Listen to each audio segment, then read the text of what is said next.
Hello everyone, and welcome to the Do-It-Yourself Gourmet. Today, we are sautéing white button mushrooms that we've already sliced up on the long ways. We're going to let this pan warm up over a medium-high fire, add a bit of olive oil, probably to the tune of about 3 tablespoons, and then we're going to toss in, probably half of a tablespoon of salt, and then a touch of garlic powder, and we will be making some delicious sautéed mushrooms. Now first off, as the pan heats up, we add in our olive oil. We're going to take about 3 tablespoons. And we're going to give that a chance to heat up just a bit so that when we toss it in, it's nice and hot. Spin that around. Make sure that fire is up just below a full-blown high. Now we've got our salt. Gonna take that 1, 2, 3, and that's about half a tablespoon. Now you need a little extra salt with the mushrooms because they do have a lot of water that is inside of them, and you got to make sure that that flavor gets soaked up.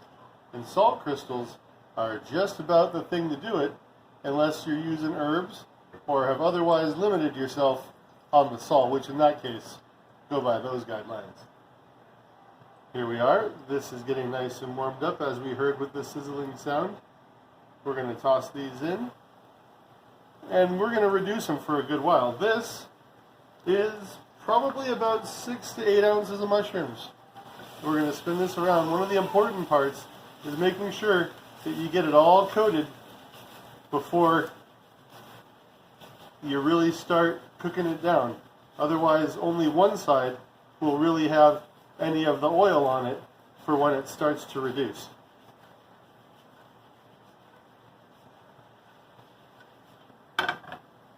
There we go. We're going to let those cook down. Give those 2.5 minutes, and then we'll flip them some more.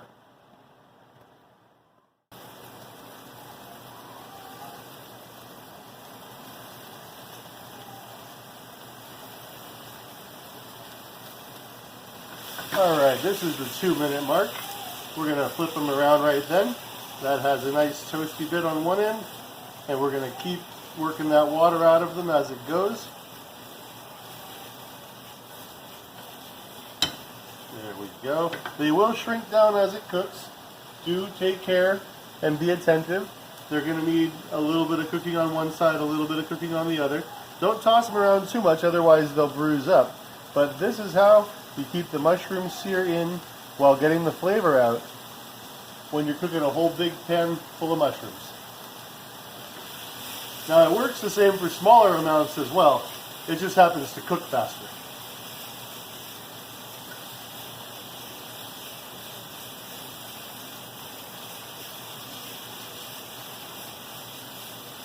Now this is going to be where we take a pinch of the garlic powder. Well, with this maybe a shake or 2 or 3. It's going to end up being a little over a teaspoon. And we just shake it right in and over. All that water in the mushrooms, you can put it to good use by putting a little bit of dried herb or spice as you're cooking it along.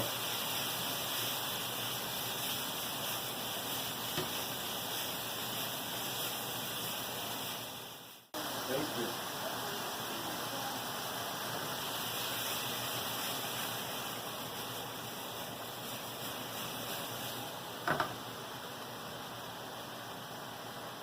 See, now it's after about 4 minutes that they start really releasing that water because they've got all hot in between and it's starting to squeeze out.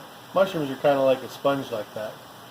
And at this point, you want to keep the fire nice and high and move them around because this is where you're searing the water and the flavor back into the mushroom itself. So you might be losing some of the water as it evaporates, but you're keeping the flavor right with it.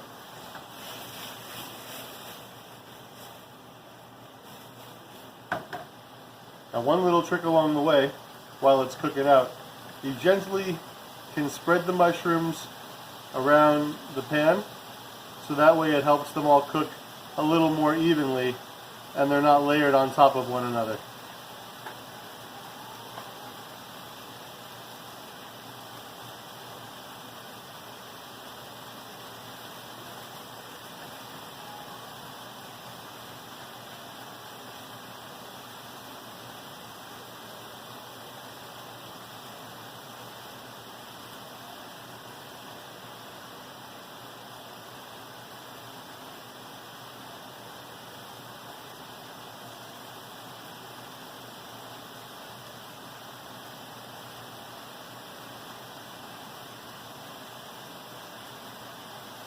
Now this bit where the water is working itself out, that'll take a good 3-4 more minutes. So you're looking at a good 8 to 10 minutes for the pan full of sauteed mushrooms.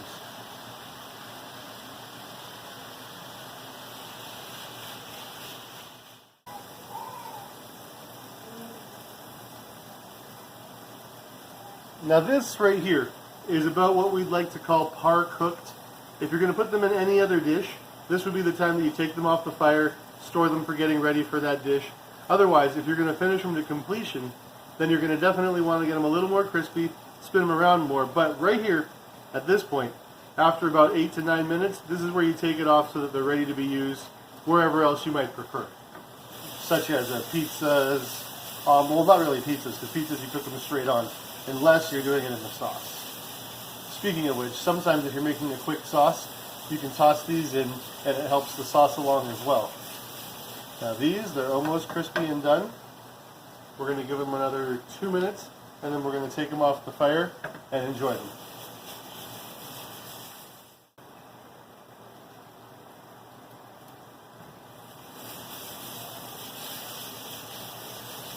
And after the 2 minutes, we have got them nice and crispy. We're turning the fire off.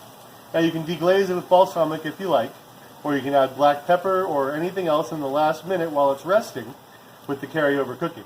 But now you take it, put it in a dish, add it to whatever else you might like, or serve it on up. Do it yourself gourmet, folks. Thanks for watching, and we'll see you next time.